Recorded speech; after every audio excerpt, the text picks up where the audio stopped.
For law enforcement, we have our shared concern regarding smuggling, and that's why we have the partners from the Border Patrol here to kind of talk a little bit more about that today. Familiarization visits from MSOC, that's the command out of Canada that is responsible for Canadian security. Project North Star is a cross-border agency project regarding security and law enforcement in between nations and the border regions.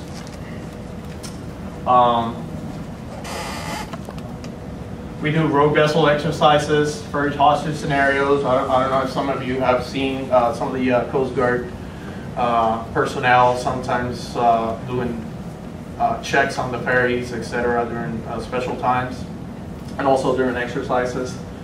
But it's good having the network.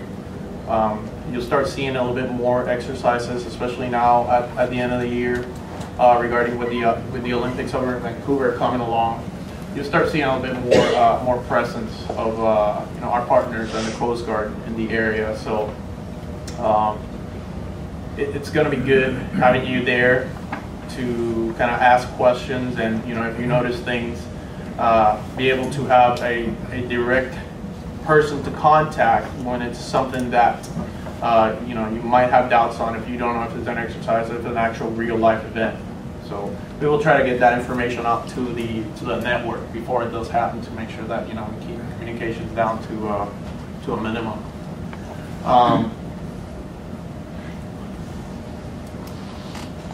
Potential opportunities. We also have, the auxiliary has an air section to it, volunteers that do air patrols. But the reason why we have Border Patrol here, as well as for sharing of both sightings and activity within the border regions. They might have an interest in it or not, but we certainly, in between our responsibilities, we want to make sure that you have the tools that are necessary to be able to kind of notice certain things and be able to pass that information to us. Reporting of foreign vessels. Like I said, Sector Seattle is the captain of the port for this region for commercial vessels, etc., coming into the country, the big draft vessels. So sometimes they'll put out lookout reports for when there's vessels in our area that are not supposed to be here because they haven't announced their intentions entering to the country. All these vessels are required to report in 92 hours prior to their eventual crossing into U.S. waters. So sometimes there'll be vessels that are, they'll be picked up by radar that are, have not reported in. It can be because their agent out of the pier or out of the port forgot to submit the report, etc. But that's one of the things that the network is going to be and is good for. Also, when they're doing things like pumping their bilges in areas that they're not supposed to be at and stuff, and we need to know,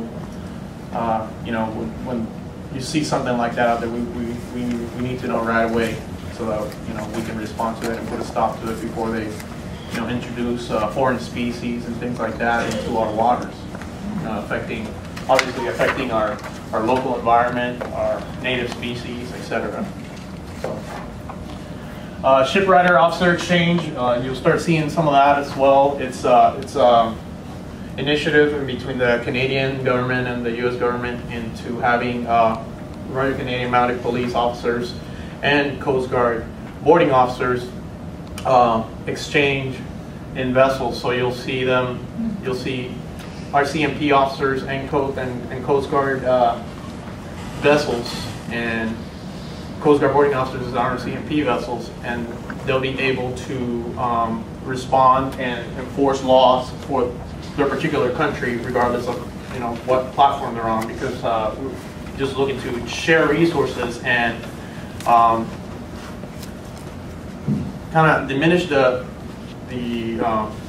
probability that we have right now as to the cross-border issue of somebody is able to just go ahead and flee and cross the border, and we don't have any authority, jurisdiction, or responsibility over that boat or person.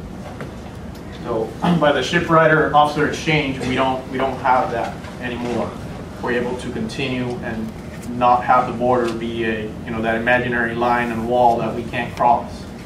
So that'll help out in being able to maintain maritime domain awareness. When we talk about developing relationships on the West End, we're talking about our tribal partners as well. So, throughout the Washington State and in Grupo Orendo's AOR, we have multiple native tribes that are their own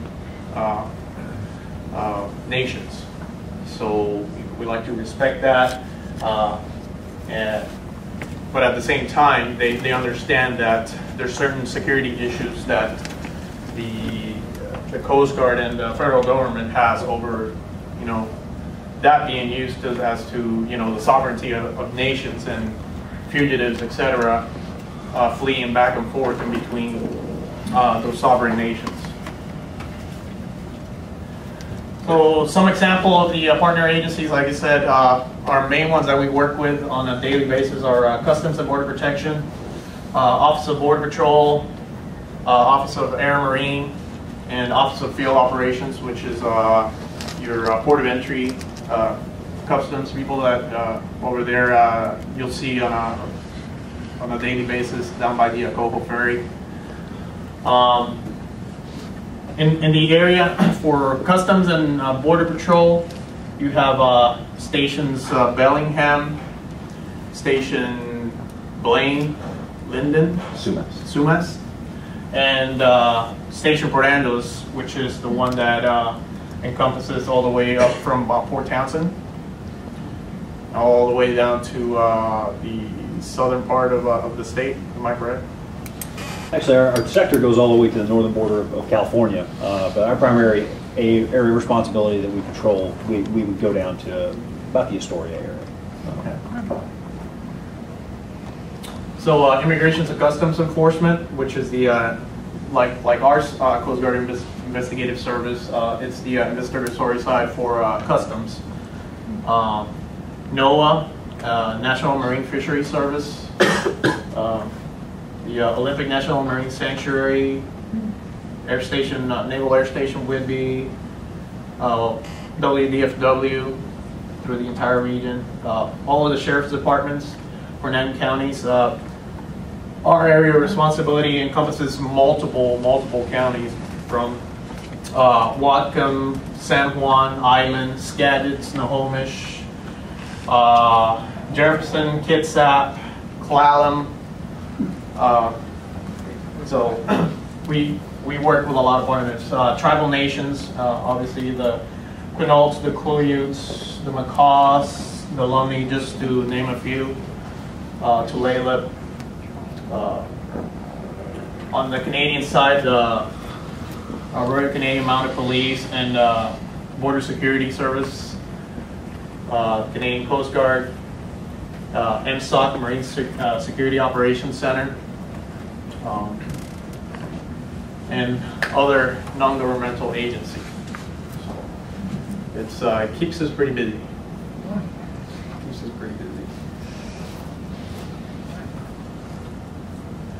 So the Citizens Action Network, Common Operational Picture. Here's an example of what in the command centers we're able to look at as to when we have an event happening, a case going on, etc. We're able to look at who has eyes on the ground that can help us out and give us some more information.